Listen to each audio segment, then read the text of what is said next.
देखो भाई, मैं एक एग्जांपल लेके चलता हूँ। चलो एग्जांपल हम कॉमन वाला एग्जांपल लेते हैं।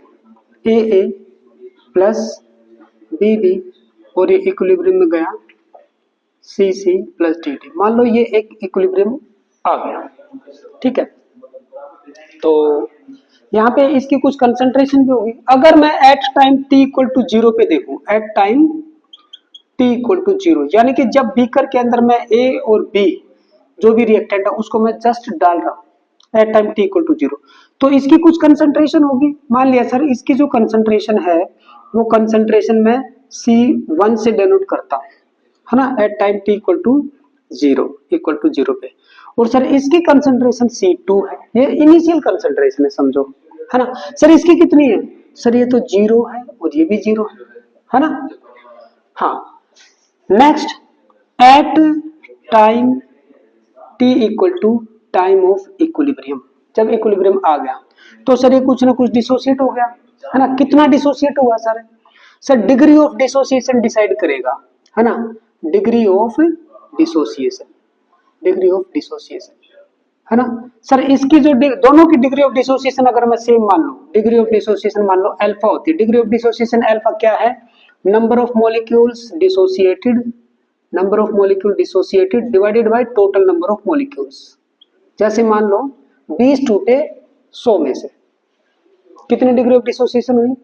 Sir 1/5 that is 0.2। परसेंटेज में बात करें तो सर 20%। परसेंटेज ये होगी लेकिन डिग्री ऑफ डिसोसिएशन 0.2 है। अल्फा क्या है? फ्रैक्शनल क्वांटिटी होती है, 0 से लेके और 1 के बीच में, जैसे 0.1, 0.2, 0.3, 0.4 ऐसे। अल्फा अगर यानी कि फ्रैक्शन है, ये एक फ्रैक्शनल क्वांटिटी है, ये देखो फ्रैक्शन है इसका डिवाइडेड बाय ये, तो फ्रैक्शनल क्वांटिटी है। सो डिग्री ऑफ डिसोसिएशन अगर मान लो भाई एक में से अल्फा, ये मान के चलो जैसे 0.1 है, तो इसका मतलब क्या है कि भी जैसे 100 मॉलिक्यूल में से 20 डिसोसिएट हुए तो एक में से कितना? 20 डिवाइडेड बाय 100 दैट इज 1/5। तो सर एक में से डिसोसिएट होगा 0.2, है ना। तो एक में से इतना डिसोसिएट होता है, ओके। तो सर अगर एक में से इतना है तो C1 में से कितना डिसोसिएट होगा? मल्टीप्लाई करना पड़ेगा इससे, है ना, C1 मल्टीप्लाइड बाई अल्फा। तो सर C1 अल्फा तो हो गया डिसोसिएट, बचेगा कितना? Sir C1 minus C1 alpha. ये तो बची हुई कंसंट्रेशन लेते हैं ना, concentration at the time of equilibrium. जो कंसंट्रेशन हम इक्विलिब्रियम लॉ में लेते हैं वो कंसंट्रेशन होती है जो इसके अंदर रिएक्टेड है ना। सेम ये सर C2 माइनस में C2 अल्फा। अगर मैं A और B की दोनों की डिग्री ऑफ डिसोसिएशन सेम मान के चलता हूं, अगर ये डिफरेंट है तो फिर ये भी डिफरेंट हो जाएगी। सर ये कितना होगा? सर ये तो बनेगा, सर जितना ये टूटता है उतना ही ये बन रहा है, मान लो जितना ये टूटता है उतना ये, और जितना ये टूट रहा है उतना ही वो बनेगा, ठीक है। एक कॉमन रिएक्शन लेंगे तो सर ये कितना बनेगा? ये सर बनेगा C1 अल्फा और ये कितना बनेगा? C2 अल्फा, ठीक है ना। अब एक रिएक्शन लेते हैं जनरल से, यहाँ पे थोड़ा सा कम समझ में आएगा। जस्ट एक आपको ये बताया, मैं एक रिएक्शन लेता हूं उसमें देखना कितना बेहतरीन तरीके से समझ में आएगा और आपको थोड़ा सा क्लियर होगा, क्योंकि यहाँ पे दोनों की डिग्री ऑफ डिसोसिएशन सेम हो गई। मैं एक लेके चलूंगा, मैं एक लेके चलता हूँ। एक एग्जांपल मुझे लेना है यहाँ पे, चलिए डिग्री ऑफ डिसोसिएशन का एग्जांपल लेंगे हम इक्विलिब्रियम में। ये वाला ले लेते हैं भाई, PCl5 वाला, ठीक है। PCl5 ले लो, नहीं तो और कोई भी ले सकते हैं।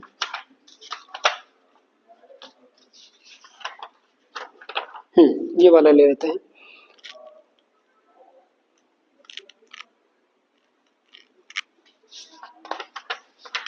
ये कौन सा है? N2O4 वाला,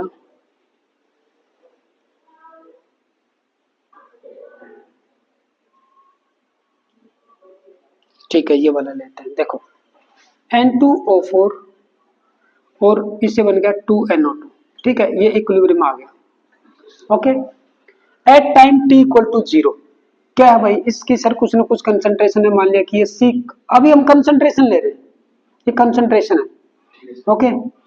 और अगर मैं नंबर ऑफ मोल लूं तो सर ये 1 मोल है ना। चलो मैं पहले मोल में लेके चलते हैं और मजा आएगा, और थोड़ा सा मजा आएगा। सर इसका है 1 मोल, इसका है सर 2 मोल, ठीक है, ये 1 मोल और ये 2 मोल। और sir at T equal to time of equilibrium, T equilibrium क्या होगा सर, एक में से अल्फा डिसोसिएट हो चुका है, एक में से अल्फा डिसोसिएट हो चुका है, तो बचेगा कितना, 1 मोल में से, है ना, 1 माइनस अल्फा, है ना, 1 माइनस अल्फा। सर ये कितना, सर इसका जब एक मॉलिक्यूल डिसोसिएट होता है तो इसके 2 मॉलिक्यूल बनते हैं, 1 मोल डिसोसिएट होगा तो 2 मोल बनेंगे। सर अल्फा डिसोसिएट होंगे तो ये 2 अल्फा बनेंगे, ठीक है, ये नंबर ऑफ मोल की कहानी। अब मान लो ये नंबर ऑफ मोल, ये जो प्रेजेंट था भाई क्लोज कंटेनर है, उसकी कुछ ना कुछ वॉल्यूम है, ये सब कुछ उसके अंदर ही है, तो कंसंट्रेशन कितनी होगी यहाँ पे, कंसंट्रेशन सर इसकी कंसंट्रेशन होगी N2O4 की concentration, it will be equal 1 mole divided by number of mole per unit volume. ये भी सर इसकी कंसंट्रेशन कितनी होगी, इसकी concentration 2 mole divided by volume, तो सब में सेम है, ये उतनी ही वॉल्यूम में है, ये भी उतनी वॉल्यूम में है, तो ये हो गई इनकी कंसंट्रेशन।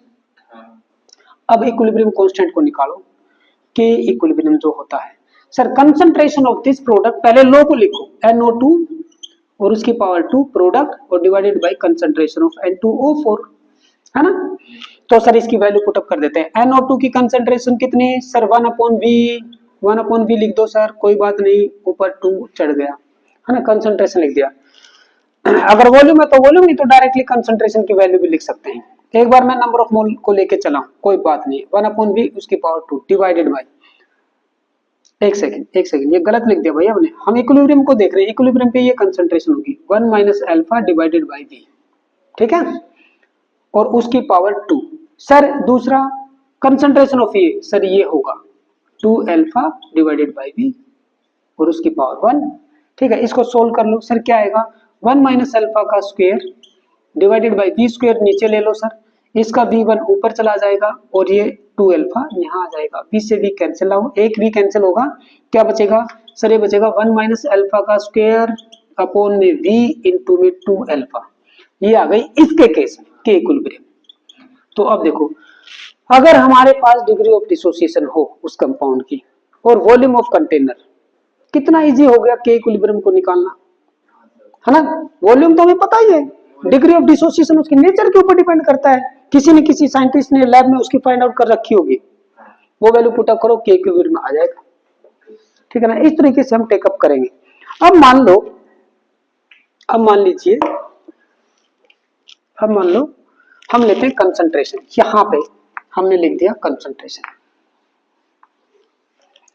ये जो है इसकी इनिशियल कंसंट्रेशन C है, तो इसकी 0 होगी बेटा, ठीक है, तो भाई एक में से जब अल्फा डिसोसिएट होते हैं तो C में से कितना डिसोसिएट होगा, C अल्फा, तो यहाँ पे बचेगा कितना sir, C minus C alpha, sir ये बनेगा कितना, 1 मोल से 2 मोल बन रहे हैं, है ना, 1 मॉलिक्यूल से 2 मॉलिक्यूल, 1 मोल से 2 molecule, sir C alpha consume हो रहा है, तो बनेगा कितना सर 2C अल्फा, है ना, C अल्फा इसका कंज्यूम हो रहा है ना, तो बनेगा कितना 2C अल्फा, तो इक्विलिब्रियम पे ये होंगी, तो के इक्विलिब्रियम किसके बराबर होगा, के इक्विलिब्रियम होगा sir concentration of this product 2C alpha उसकी power 2 divided by concentration of this C minus C alpha और उसकी पावर 1, सर C स्क्वायर बाहर निकाल लो, दो का स्क्वायर 4 हो गया, अल्फा स्क्वायर हो गया डिवाइडेड बाय C, यहां से बाहर आ जाएगा 1 माइनस अल्फा, C से C कैंसिल्ड आउट, तो C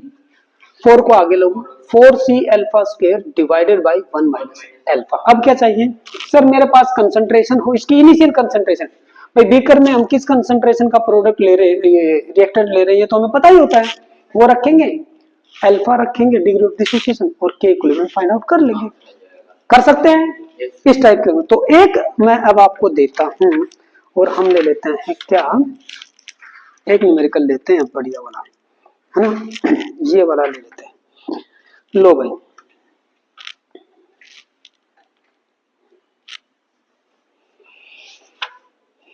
लिखो N2 plus 3H2, yes, it gives 2NH3, 2NH3, 3, ठीक है।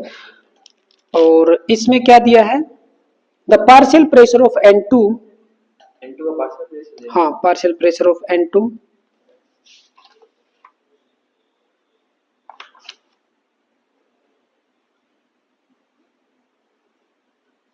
कितना है सर? एक सेकंड, पार्शियल प्रेशर वाला नहीं लेंगे, ये वाला लो। पार्शियल प्रेशर वाले में अलग वो न्यूमेरिकल जाएगा, उसको मैं बाद में समझाऊंगा।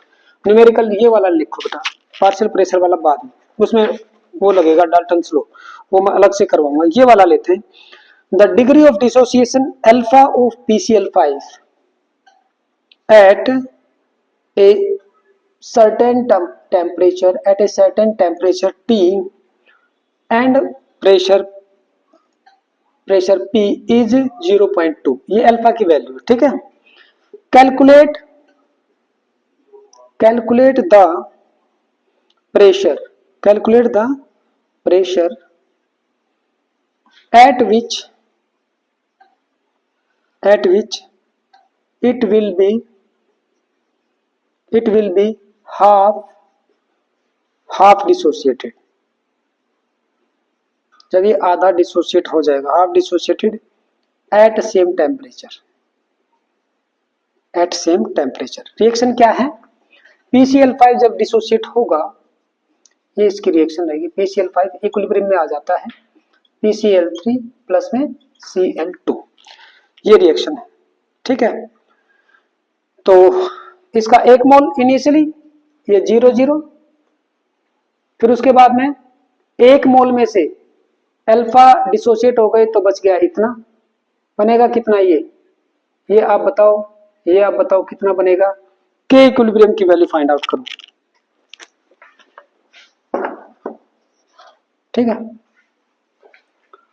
क्या पूछा उसने, calculate the pressure at which it will be half dissociated at same temperature, यानी कि आधा डिसोसिएट हो जाना चाहिए, आधा डिसोसिएट, आधा ही होना चाहिए। हाँ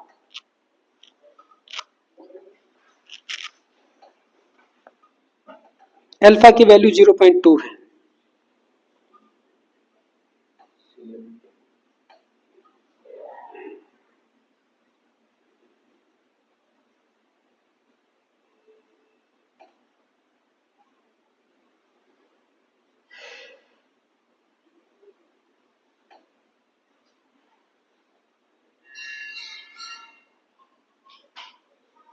हाँ देखिए ये क्या दिया यहाँ पे, alpha of PCl5 at a certain temperature and atmospheric pressure, 1 atmospheric pressure है बेटा, एटमॉस्फेरिक प्रेशर है, यानी प्रेशर आपको दे दिया 1 एटमॉस्फेरिक, इतने प्रेशर पे ये है। Calculate the pressure at which it will be half dissociated at same temperature, ये हाफ डिसोसिएटेड हो जाए वो प्रेशर फाइंड आउट करना है। प्रेशर फाइंड आउट करना है, यस प्रेशर फाइंड आउट करना है। हाफ डिसोसिएटेड मतलब इसकी डिग्री ऑफ डिसोसिएशन 0.5 हो जाए तो वो प्रेशर फाइंड आउट करना है। तो इसमें आपको Kp निकालना पड़ेगा आपको, क्योंकि प्रेशर दे रखे हैं, गैसेस हैं, कंसंट्रेशन की बजाय प्रेशर लेना पड़ेगा। यस कंसंट्रेशन की बजाय बस प्रेशर, और कुछ नहीं। देखो इसमें कैसे करते हैं, चलो इसमें दोनों चीजें हो जाएंगी, प्रेशर वाला भी आ गया और इसको इक्विलिब्रियम वाला भी आ गया, है ना, डिग्री ऑफ डिसोसिएशन वाला भी आ गया। कैसे टेकअप करना है, आपने ये इक्वेशन लिखी, सबसे पहले ऐसा न्यूमेरिकल जब भी आएगा हम उसकी इक्वेशन को लिख लेंगे भाई, PCl3 प्लस में Cl2 लिख लिया। सबसे पहले ये लिखेंगे at time t equal to 0, भाई इसका 1 मोल है, मोल की टर्म में लेके चले हम यहाँ पे, ये 0 और ये 0 है ना, इसका 1 mole initially, and at time t equal to time of equilibrium, t equilibrium क्या होगा सर, अल्फा इसका डिसोसिएट हो गया, 1 मोल में से कितना डिसोसिएट हो चुका है अल्फा, तो बचेगा कितना 1 माइनस अल्फा, बचेगा 1 माइनस अल्फा, ठीक है। एक मॉलिक्यूल देता है सर, अल्फा डिसोसिएट हुए तो ये अल्फा बनेगा, ये भी अल्फा बनेगा, है ना, क्योंकि एक मॉलिक्यूल से एक प्रोड्यूस हो रहा है। तो अल्फा अगर डिसोसिएट होंगे तो अल्फा अल्फा बनेगा। तो टाइम ऑफ इक्विलिब्रियम पे हमारे इसके तो इतने नंबर ऑफ मोल बचेंगे, यहाँ पे मैं नंबर ऑफ मोल लेके चल रहा हूँ, ये 1 इज नंबर ऑफ मोल, ठीक है, मेरे पास कंसंट्रेशन नहीं है, मैं मोल को ही लेके चल पड़ा, है ना। तो भाई 1 माइनस अल्फा, अल्फा और अल्फा तो भाई ये भी गैसीय स्टेट में है, ये भी गैसीय स्टेट में, ये भी गैसीय स्टेट में, तो उस कंटेनर के अंदर सारे मिलके प्रेशर अप्लाई करेंगे सर। PCl5 के मॉलिक्यूल भी अप्लाई करेंगे, है ना, PCl3 का भी और Cl2 का भी, इक्विलिब्रियम पे तो तीनों प्रेजेंट है। तो प्रेशर इतने मोल से भी होगा, इन मोल से भी होगा, इतने मोल से भी होगा। So total number of mole, total number of gaseous mole कितने हैं जनाब, ये हमें फाइंड आउट करना पड़ेगा। सबसे पहले हम यही फाइंड आउट करते हैं। इसके बाद 1 माइनस अल्फा तो ये है सर, अल्फा ये है और अल्फा ये है, एक अल्फा से एक अल्फा कट गया, 1 प्लस अल्फा हो गया टोटल नंबर ऑफ मोल। ठीक है, टोटल नंबर ऑफ मोल सी हो गए। ठीक है, इस कंपोनेंट के मोल ये है, इसका मोल फ्रैक्शन क्या आएगा, mole fraction of PCl5 sir, इसके number of mole divided by total number of mole, है ना, ये मोल फ्रैक्शन हो गया x of PCl5 mole fraction. ऐसे ही मैं सबके निकाल लूंगा मोल फ्रैक्शन ऑफ PCl3, क्यों, क्योंकि डाल्टन लॉ में यूज होंगे, डाल्टन लॉ में यूज होंगे। कल मैंने दोनों लॉ बताए थे, अभी आप जैसे ही देखोगे ना समझ में आ जाएगा कैसे। PCl3 का क्या होगा सर, PCl3 का number of mole alpha, total number of mole 1 plus alpha, ये हो गया मोल फ्रैक्शन ऑफ PCl3। फिर mole fraction of Cl2 sir, इसके number of mole alpha, total है 1 प्लस अल्फा, उस मिक्सचर के अंदर ये क्या आ जाएगा, x ऑफ Cl2। अब बताइए भाई, जब आपके पास x आ गया, ये आ गया, ये आ गया, तो भाई gentleman partial pressure of PCl5 किसके बराबर होगा sir, mole fraction of PCl5 into में total pressure P। Total pressure P मुझे नहीं पता तो कोई बात नहीं, P मैंने लिख दिया, है ना। तो मैं इसकी वैल्यू तो पुटअप कर दूं सर, ये तो है मेरे पास सर, ये 1 माइनस अल्फा और अपॉन में 1 प्लस अल्फा। ठीक है, पार्शियल प्रेशर। फिर उसके बाद में पार्शियल प्रेशर ऑफ PCl3 क्या होगा sir, mole fraction of PCl3 multiplied by में total pressure P, capital P कितना है, पार्शियल प्रेशर की वैल्यू पुटअप करो, अल्फा अपॉन में 1 प्लस अल्फा इनटू में P। कंसंट्रेशन नहीं है तो पार्शियल प्रेशर मुझे निकालने पड़ेंगे, क्योंकि मुझे Kp निकालना है।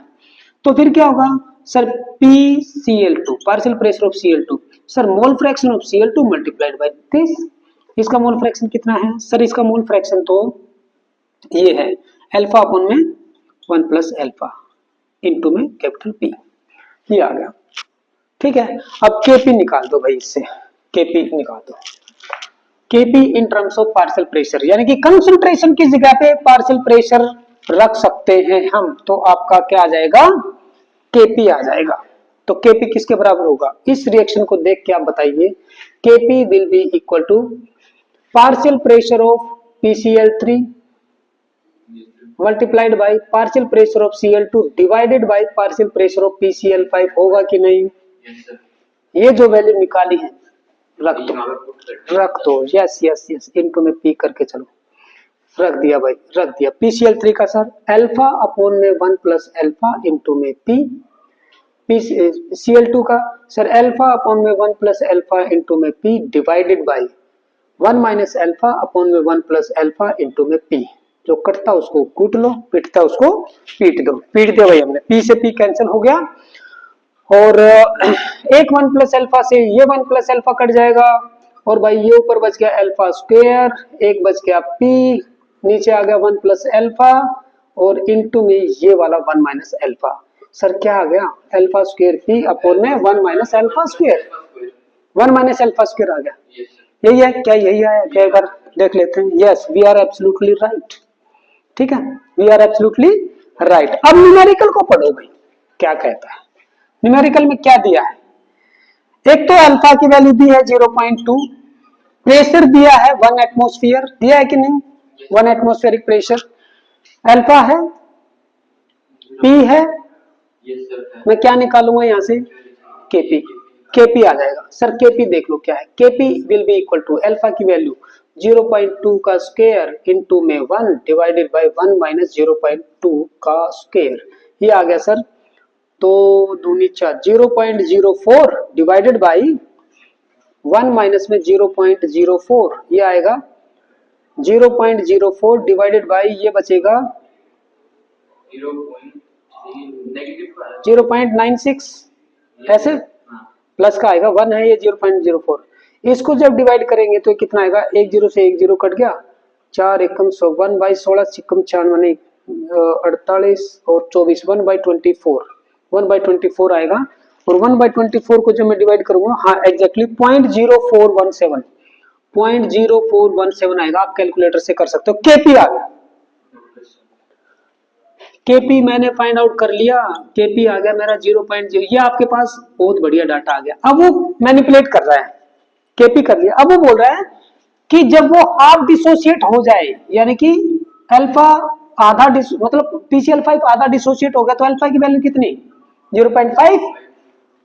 तो प्रेशर फाइंड आउट कीजिए, किस प्रेशर पे भाई। अब मेरे पास ये है, ये है, ये नहीं है। ये वाली रिलेशन जो हमने फाइंड आउट की थी कहां गई, ये इसके अंदर अल्फा 0.5 पुटअप करेंगे, केपी जो हमने कैलकुलेट किया वो पुटअप करेंगे, पी आ जाए। यही पूछा है, वो पूछ रहा है कितने प्रेशर पे हम प्रेशर कितना करें कि वो हाफ डिसोसिएटेड हो जाए, यानी कि अल्फा 0.5 होगा। पहले उसने अल्फा दे दिया, पहले उसने अल्फा दे दिया, प्रेशर दे दिया, वो बच्चे से निकलवाना चाह रहा है केपी। अब केपी का डाटा हमारे पास आ गया, अब वो अल्फा दे रहा है और पी पूछ रहा है। केपी की तो रिलेशन ये है हमारे पास, इसमें पुटअप कर देंगे। सो प्रेशर आ जाएगा, केपी कितना है, ये ऊपर वाला है, ये इसमें पुट ऑन करेंगे तो बेटा आ जाएगा। कर सकते हो। Use these values in equation number 1। कौन सी, ये वाली, इसको इक्वेशन नंबर 1 बोले। And find P. कर सकते हो ऐसे, नोट डाउन कर लो बेटा, फटाफट नोट डाउन कर लो। एक न्यूमेरिकल और करेंगे इसका, बहुत बेहतरीन। यही न्यूमेरिकल सबसे ज्यादा आते हैं ऐसे ही, कभी कंसंट्रेशन देगा, कभी आपको प्रेशर देगा। जल्दी करिए। हाँ ये लो बेटा,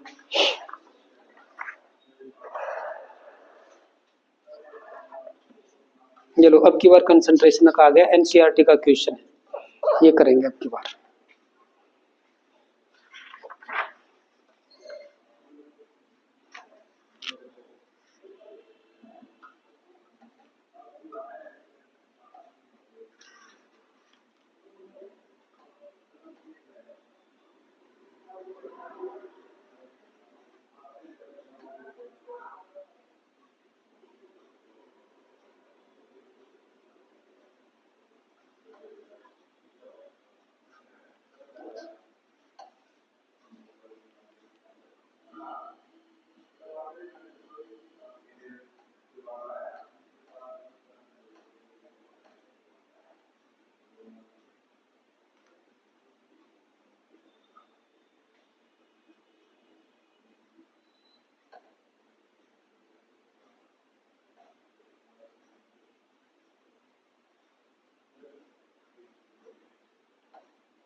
ये सारा नोट डाउन हो गया, ठीक है, वो नोट डाउन करो। तब तक वो भी हो गया, बहुत बढ़िया, बहुत बढ़िया।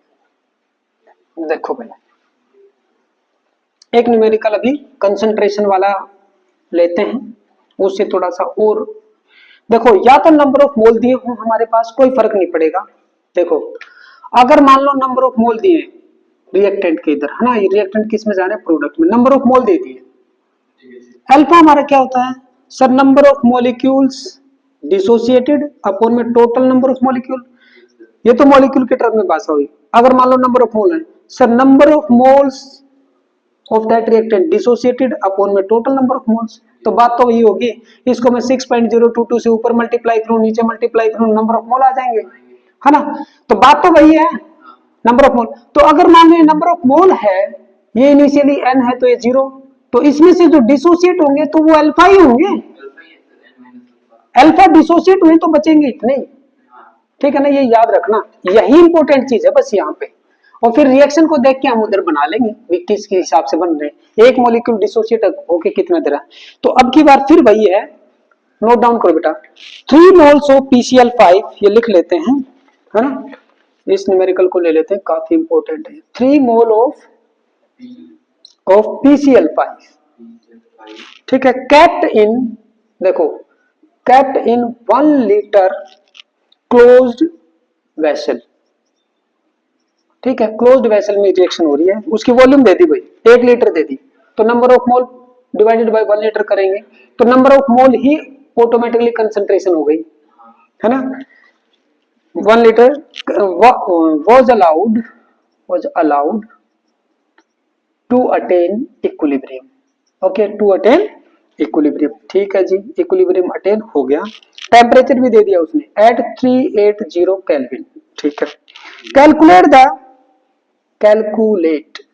द कंपोजिशन, कंपोजिशन भाई कितना कौन है ये हमें फाइंड आउट करना है। कंपोजिशन ऑफ द मिक्सचर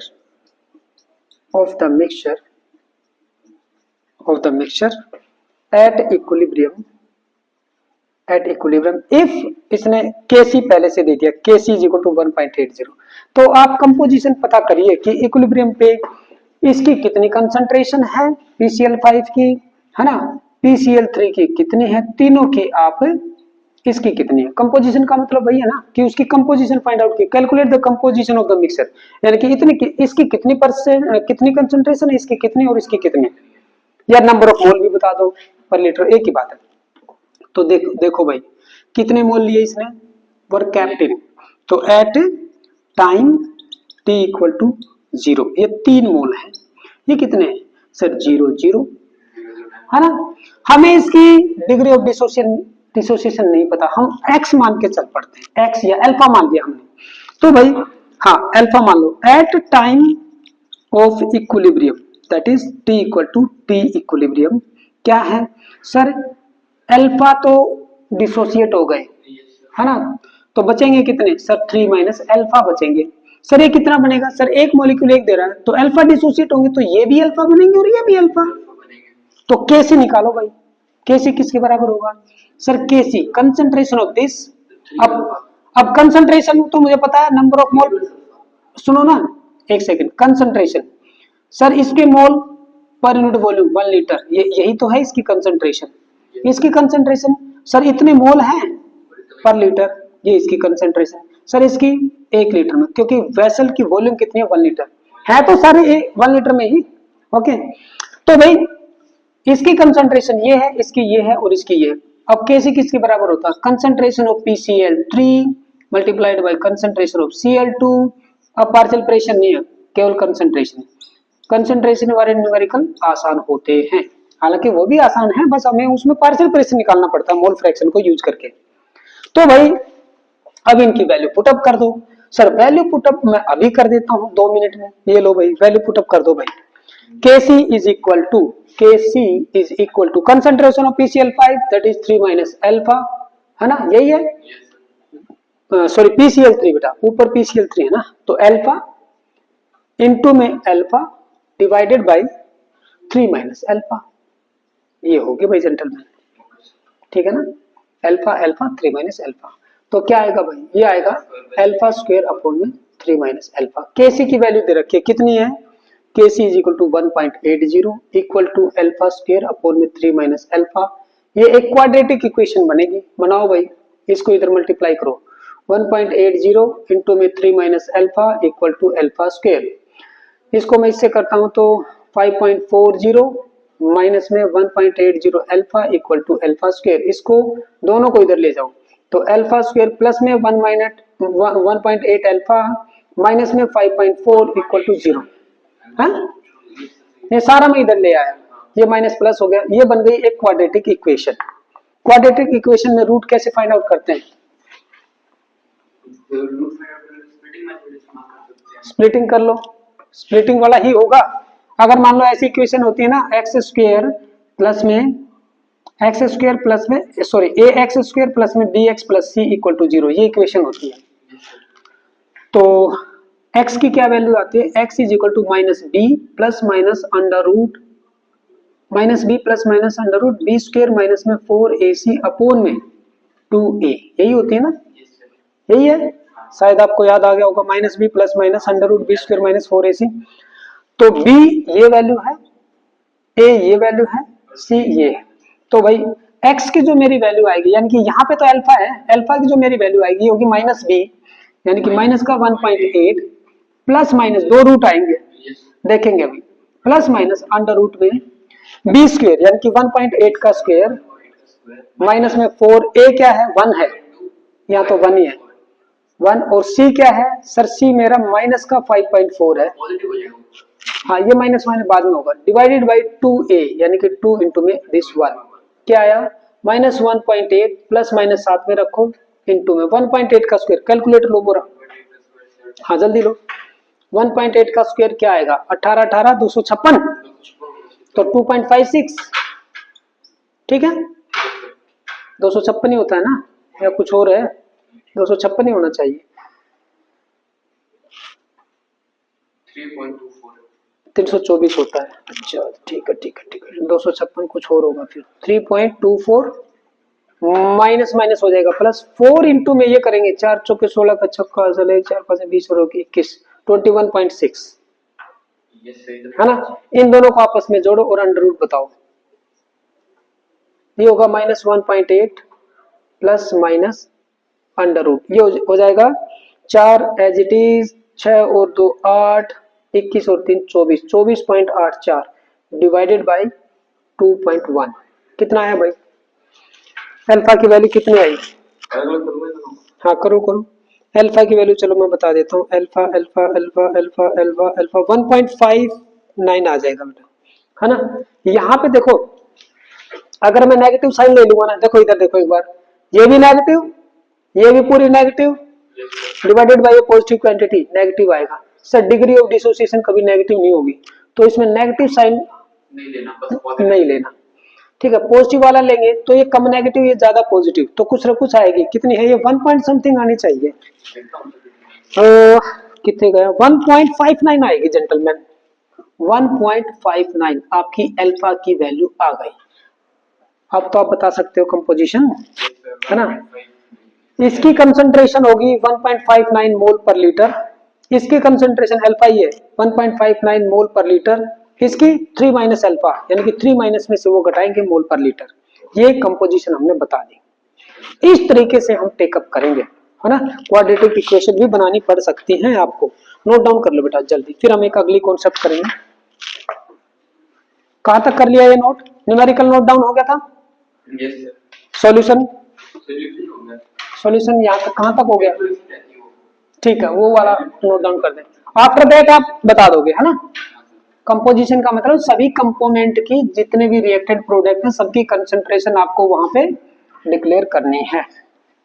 चलो नेक्स्ट, तो यहां तक आते आते हमने ये देख लिया कि सर कंसंट्रेशन दी हो या डिग्री ऑफ डिसोसिएशन या पार्शियल प्रेशर या मोल फ्रैक्शन, कैसे भी मैं इक्विलिब्रियम कांस्टेंट को फाइंड आउट कर सकता हूं दोनों केस में, केपी या केसी का सहारा लेते हुए, है ना, और किस तरीके से हमें इक्विलिब्रियम को टेकअप करना है at T equal to 0 and at T equal to time of equilibrium, हमेशा ऐसे ही लिखना है आपको, चाहे कुछ भी हो जाए, दुनिया इधर की उधर हो जाए, आपको इक्विलिब्रियम पहले वैसे लिख लेना है, रिएक्शन फटाक से बिना टाइम लगाए। नेक्स्ट नेक्स्ट देखो भाई, रिलेशन बिटवीन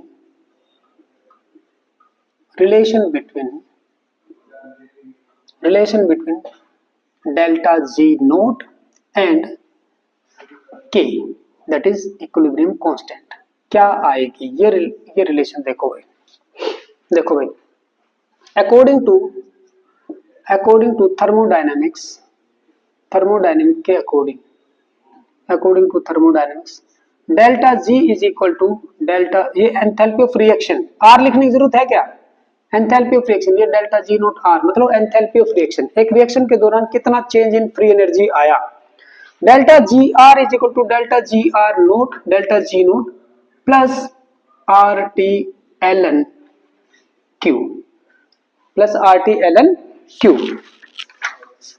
ठीक है, plus R T L N Q हो गया।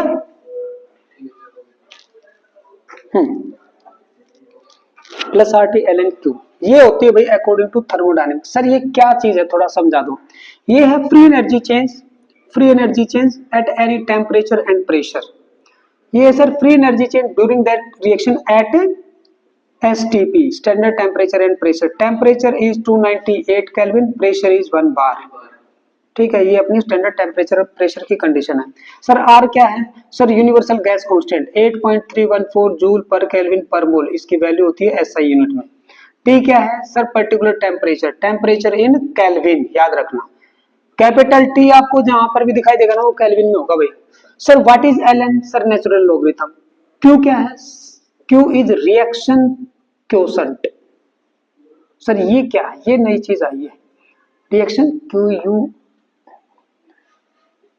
QUA क्वोशंट होता है। रिएक्शन क्वोशंट क्या होता है? Q इज इक्वल टू किसी भी इक्विलिब्रियम में, मान लो ये रिएक्टेंट है और ये कुछ प्रोडक्ट है, जितने भी हैं, प्रोडक्ट की कंसंट्रेशन डिवाइडेड बाय रिएक्टेंट की कंसंट्रेशन। जो भी स्टोइकियोमेट्रिक पावर अगर है, मान लो ये स्मॉल p है, ये स्मॉल r है, तो इसकी पावर स्मॉल p, इसकी power small r, like that जो हमने लिखा था, है ना, जो हमने लिखा था किसी भी टाइम पे, at any time, at any time equilibrium आए चाहे ना आए। मान लो इक्विलिब्रियम नहीं भी आया तो भी Q इसके बराबर होगा। मान लो हमने रिएक्शन की, इक्विलिब्रियम नहीं आया है, 2 मिनट हुए हैं, अभी इक्विलिब्रियम नहीं आया है, तो कुछ ना कुछ रिएक्टेंट की कंसंट्रेशन होगी, कुछ ना कुछ प्रोडक्ट की कंसंट्रेशन होगी उस पर्टिकुलर टाइम पे। जो प्रोडक्ट की कंसंट्रेशन है उसकी पावर हमने स्टोइकियोमेट्रिक कोएफिशिएंट लगाया, ज्यादा प्रोडक्ट है तो मल्टीप्लाई में होते चले जाएंगे, अपॉन में रिएक्टेंट की कंसंट्रेशन, उसकी पावर लगा दी हमने इक्वेशन को देख के। हो सकता है ये Q की वैल्यू कुछ और हो at time t equal to 2 minute और at time t equal to 10 minute, ये Q चेंज हो सकता है, क्योंकि ये चेंज हो जाएगी भाई, ये भी चेंज होगी, है ना। तो ये है हमारा रिएक्शन क्वोशंट, किसी भी टाइम पे, एट एनी टाइम, ये इंपॉर्टेंट चीज है, एट एनी टाइम। ये दोनों का रेशियो है प्रोडक्ट और रिएक्टेंट का। तो भाई अब मैं एक चीज आपसे यहां पे जानना चाहूंगा, एट इक्विलिब्रियम, जब इक्विलिब्रियम आता है, एट इक्विलिब्रियम जो हमारा डेल्टा जी होता है वो जीरो होता है कि नहीं? आपको मैंने एक चीज बताई थी थर्मोडायनेमिक्स, डेल्टा जी अगर नेगेटिव आता है तो रिएक्शन केवल फॉरवर्ड डायरेक्शन में जाती है, डेल्टा जी अगर पॉजिटिव होता है तो रिएक्शन फॉरवर्ड डायरेक्शन में इम्पॉसिबल है, लेकिन बैकवर्ड वाली आ सकती है। डेल्टा जी अगर किसी रिएक्शन के लिए जीरो आ जाए तो इसका मतलब ये है कि वो किस में है? इक्विलिब्रियम में है, चाहे कोई भी टेम्परेचर प्रेशर हो। At equilibrium delta G is equal to zero, at the same time Q will be equal to K equilibrium. क्यों?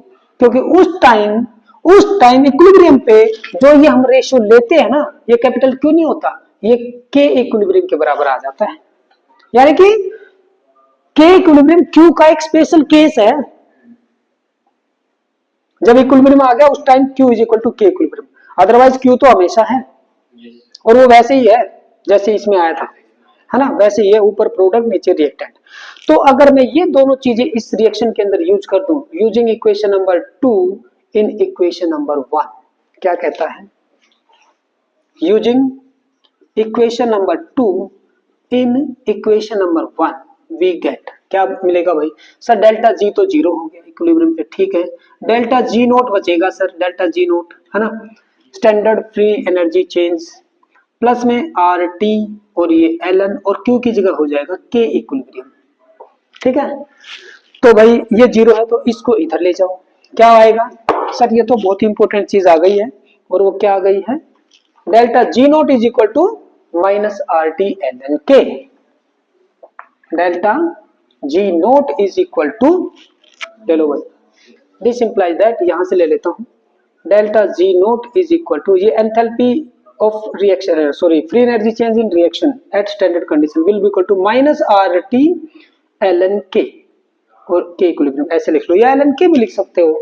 अगर मैं ln को नेचुरल लॉग में कन्वर्ट करूंगा, नेचुरल लॉग को लॉग बेस 10 में, तो ये 2.303 से मल्टीप्लाई हो जाएगा, ये RT एज इट इज यहाँ पे रख देंगे हम लॉग, और ये K डेल्टा जी नोट हमारा इसके बराबर आ जाएगा, which is required expression, delta G naught is equal to minus R T L N K. ऐसे याद कर लो, ये याद करना इजी है, लेकिन ध्यान रखना जब न्यूमेरिकल में यूज करोगे, जब लॉग की वैल्यू यूज करनी होगी आपको, तो लॉग का जो टेबल जो दिया है ना, वो लॉग बेस 10 वाला दिया है, ये वाला नहीं है। नेचुरल लॉग में जो बेस होता है लॉग का वो एक्सपोनेंशियल होता है, लॉग में जो बेस होता है वो 10 होता है, ठीक है ना। जैसे 100 को मैं कैसे लिख सकता हूं सर, 10⁻²। तो log of this, log of 100 is equal to 2, यानी कि ये बेस है।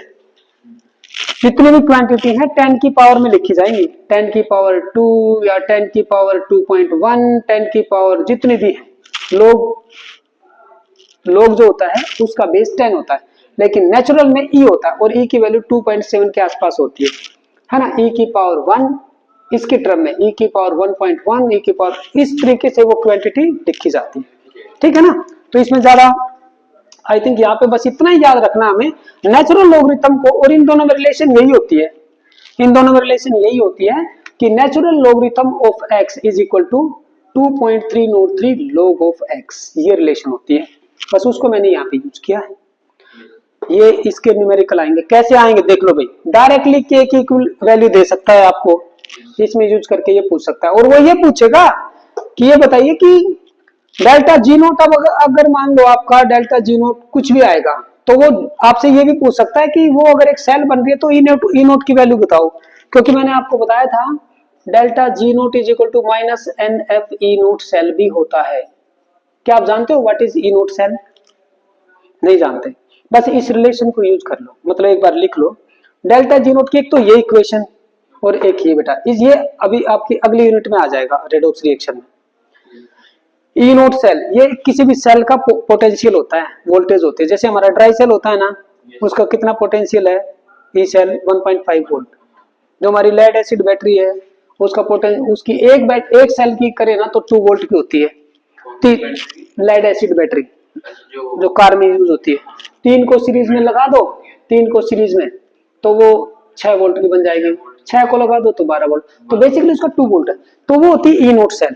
एफ है हमारा फैराडे कांस्टेंट, ये भी नहीं पता है आपको। एन है number of electron, Faraday constant, Faraday ने एक अच्छे लो दे रखे, इसमें मैं बताऊंगा वो।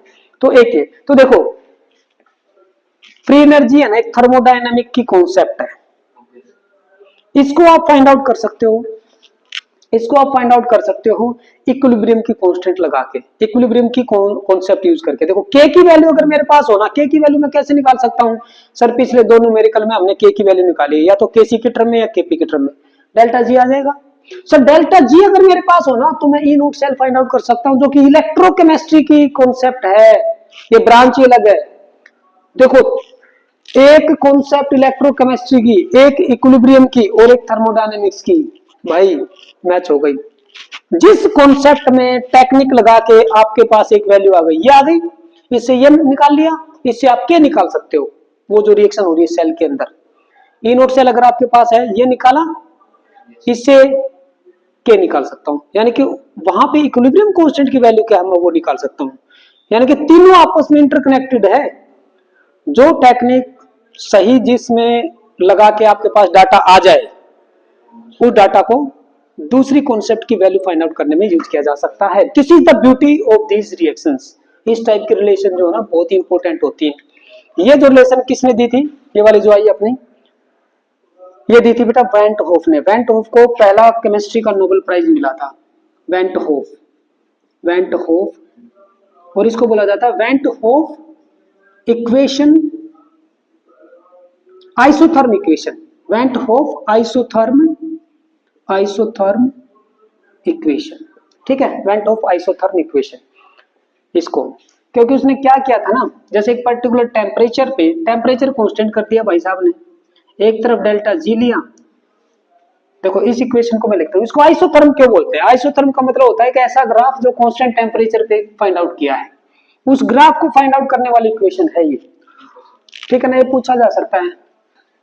तो भाई y is equal to M X plus C एक लीनियर लाइन की इक्वेशन है। y के ऊपर तो मैं लू डेल्टा जी नोट, x के ऊपर लू मैं एल एन के इक्विलिब्रियम, एल एन के इक्विलिब्रियम मेरे पास आ गया, एल एन के ले लिया है ना, और m मेरा क्या हो जाएगा माइनस आर इंटू में टी, और c क्या है सर, कुछ नहीं है, 0। इस इक्वेशन में ये y एक्सिस, ये x एक्सिस का डाटा, ये इक्वेशन ऐसे होती है, ये एक लाइन है जो इसको c पे कट कर रही है, ये होता है interception on y axis, m is the slope, यानी कि एक्स एक्सिस के साथ में जो लाइन बना रही है उसका टेंजेंट ले लो और tangent theta is equal to slope of the line, ये होता है।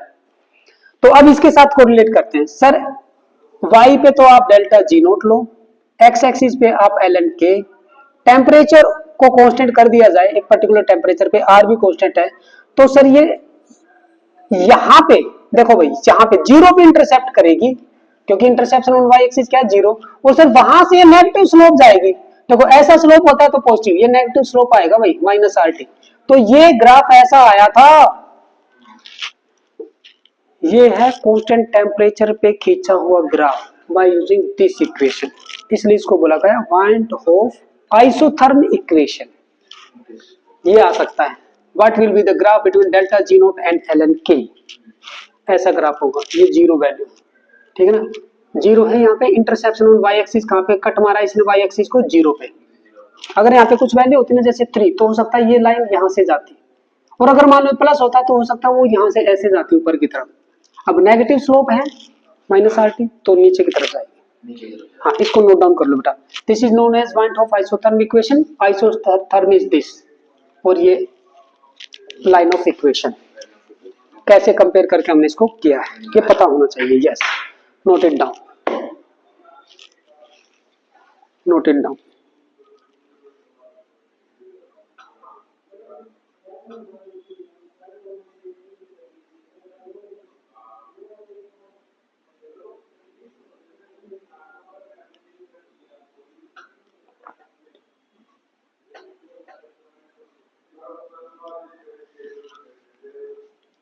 स्लोप होता है हमारा जो लाइन एक्स एक्सिस के साथ जो एंगल बनाती है ना उसका टेंजेंट, टेन थीटा, ठीक है। और इक्वेशन में देख के हम बता सकते हैं कि जो वेरिएबल एक्स पे लिया है ना उसके आगे जो भी वैल्यू है, जैसे m, जैसे ln के आगे माइनस RT, अब वहां पे देख लो भी वो प्लस है या माइनस, सो अकॉर्डिंगली आप उसका ग्राफ बना सकते हो, ठीक है। ये ऐसे ग्राफ जो है ना बहुत आएंगे आपके।